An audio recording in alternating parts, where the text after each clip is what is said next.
Big boss హౌస్లో mega chief కంటెండర్గా అయితే second level complete అయిపోయాక ఇప్పుడు థర్డ్ లెవెల్ టాస్క్ మొదలైపోయింది హౌస్లో. అయితే ఎక్కువ పాయింట్స్ ఎవరి దగ్గర ఉంటాయో వాళ్ళ విజయం సాధించడం జరుగుతుంది. ఇక యశ్విని కోసం గట్టి సపోర్ట్ని నిఖిల్ అందిస్తూ కనిపించేశాడు. అలానే ప్రేరణకి చెబుతూ కూడా వచ్చేసాడు. నేను కెమెరా కోసం 10 కెమెరాలు ఉన్నాయని నేను నటించడం లేదు. ఏదైతే ఉన్నానో అదే ఉన్నాను.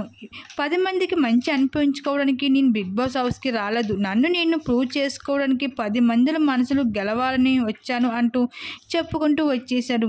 అలానే ఇప్పటి వరకు హౌస్లో ఎలా అయితే ఉన్నానో ఇకపైన కూడా అలానే ఉంటాను. ఏదో బయట నుండి వచ్చాను కదా, కొన్ని మాటలు చెప్పేసి వెళ్ళిపోతా అని అనుకోను. నన్ను నేను ఎలా ఉన్నానో దానిని నటించుకుంటూ ఉండడం నా వల్ల కాదు అంటూ యశ్వినికి అయితే ఎలా అయితే కొనసాగించానో ఇంతకుముందు ఇప్పుడు కూడా అలాగనే ఉంటాను. యశ్వినితో తనతో మంచి స్నేహంగా ఉంటాను అంటూ తన ఉద్దేశం అయితే చెప్పుకుంటూ వచ్చేసాడు నిఖిల్. అయితే నిఖిల్ అయితే యశ్విని కోసం ఏమనుకుంటున్నా తనకు మాత్రమే తెలుసు అంటూ నెటిజన్స్ అయితే అనుకుంటున్నారు. మరి బిగ్ బాస్ హౌస్లో నిఖిల్ యశ్వినికి గట్టి సపోర్ట్ ఇవ్వడంపై మీరేమనుకుంటున్నారు? మీ అభిప్రాయం తప్పకుండా కామెంట్ సెక్షన్లో షేర్ చేసుకోండి.